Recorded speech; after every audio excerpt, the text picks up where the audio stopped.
tadi dijumpai kemudian diangkat oleh Pak Husnan, sedikit memberi masukan, barangkali mencari sesuatu yang tak biasa Pak, agar supaya lebih nyopat, lebih menggigit begitu ya. Kalau seperti 4 bulanan, kemudian Bupati itu kan tradisi yang sudah banyak sekali dilakoni dan ya, nanti saya kirim. kebanyakan sih Kalau termasuk sudah man sangat juga familiar, termasuk juga dengan landasan teori yang ya, di dalam saya kirim semua. Coba sesuatu yang lain, misalnya Kita lawan novel, mobilnya Pak Faridi. Tapi maskeran tadi cuci tangan tetap loh ya. Ada suruh salaman. Ekspresi mensyukuri kelahiran bayi. Ya, suruh salaman. Tapi kalau brokoli itu Kan kan Pak Edi kan nyusul yang itu. cita rasanya berbeda Pak Edi sekali. nyusul. Ini sebagai contoh begitu ya. Ini sudah jarang sekali ditemukan. Ketika orang sudah lanjut usia, diberi kesehatan, anaknya sukses, itu brokoli. Kalau di Banyumas itu brokoli. Nah mungkin itu bisa diangkat sebagai salah satunya. Kalau 4 bulanan itu sudah sangat sering, dan apa tadi yang lainnya, Muharraman apa ya. Brojol. Kemudian untuk penelitian, kalau saya sedikit membaca tadi di sana Pak Husnan menyampaikan penelitiannya adalah penelitian kualitatif, titik begitu ya. Padahal yang saya tahu untuk desain penelitian itu pendekatannya banyak begitu.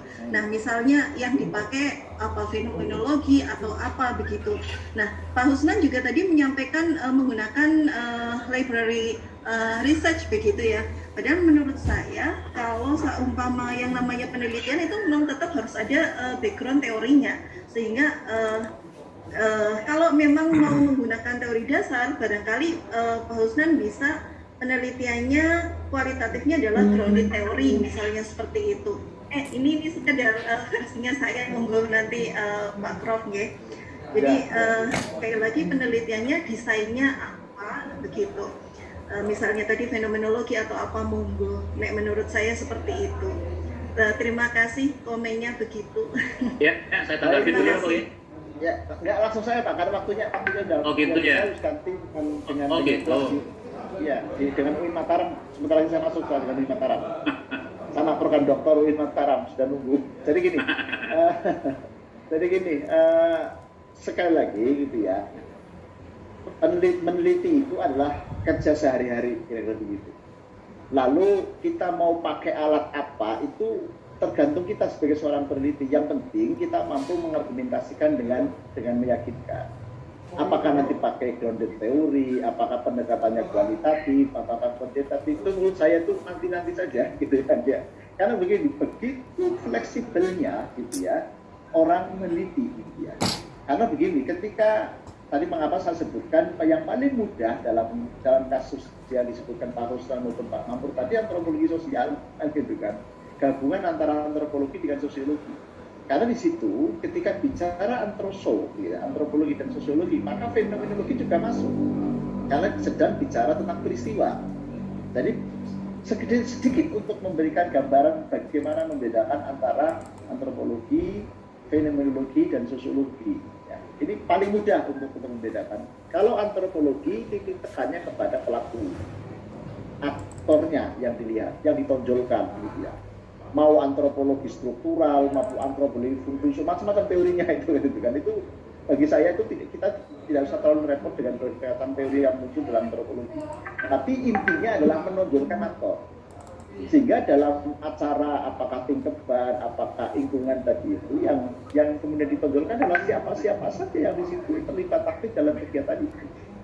Ada mungkin tokoh masyarakat, tokoh adat begitu ya, pemuda, orang tua, wanita pria misalnya, itu ditonjolkan. Itu yang antropologi. Kalau sosiologi, titik beratnya pada interaksi sosialnya Pak Bu Erna ya, pada interaksi sosialnya. Jadi kegiatan keagamaan ya, tingkeban misalnya, atau tadi struktural lingkungan, dari perspektif sosiologis itu akan bisa dilihat efek sosialnya apa. Kalau saya melihat itu sangat luar biasa banyaknya efek sosial yang ditimbulkan. Satu, ekonomi masyarakat bisa tergerak karena ternyata membutuhkan ayam sekian banyak, bisa lebih kan, sehingga jual beli berjalan gitu kan.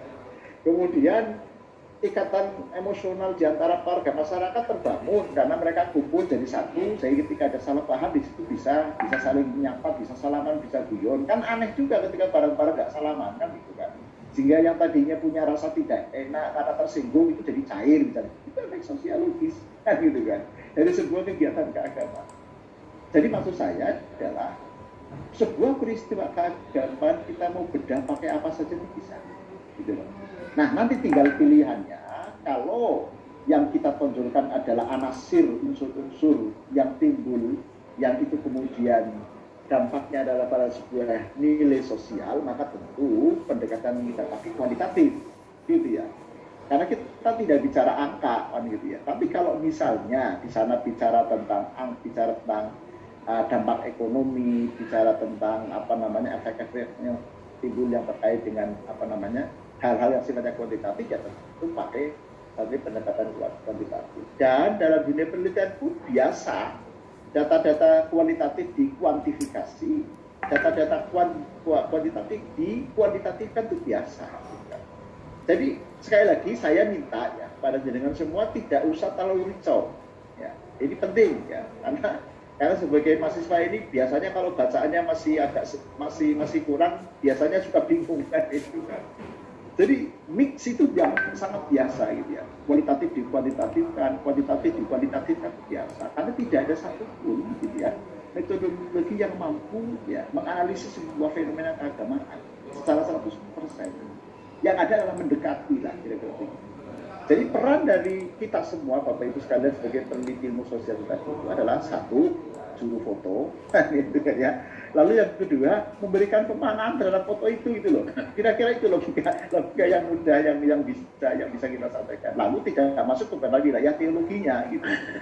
Pora gitu kan. Musyrik ke pora itu bukan urusan ilmu sosial gitu ya. Kalau misalnya arahnya adalah bid'ah atau tidak, ya arahnya normatif gitu ya. Jadi pendekatannya bukan pendekatan ilmu sosial. Saya kira begitu ya, untuk bisa dipahami. Tadi sekali lagi saya pesan kepada Pak Husnan yang sampaikan sudah sangat banyak Pak. Yo, Pak. Tinggal membahas. Ya. Sebentar, saya nanggapi Bu Erna.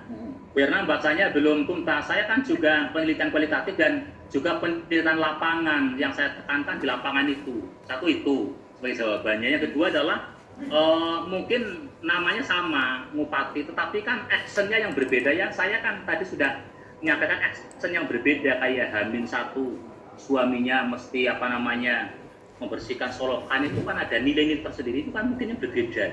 Memang saya sama satu desa aja di RW 4 tidak ada demikian. Ini yang jadi saya angkat, apalagi tempat saya dengan Bu Erna mungkin hanya namanya saja, tapi detail isinya yang berbeda. Ini yang saya tampilkan itunya, yang itu tadi pendapat 12 Rabiul Awal itu lebih utama dari Lailatul Qadar, itu saya belum pernah dengar kecuali di tempat saya. Terima kasih Prof. Terima kasih. Ya. Terima kasih itu semua ya. Jadi Pak Ibnu tolong di Korlas, tolong dikoordinasikan untuk pertemuan yang akan datang seperti yang tadi sudah dijadwalkan. Saya pamit. Ya demikian. Assalamualaikum warahmatullahi wabarakatuh. Assalamualaikum warahmatullahi wabarakatuh. Terima kasih Pak. Terima kasih.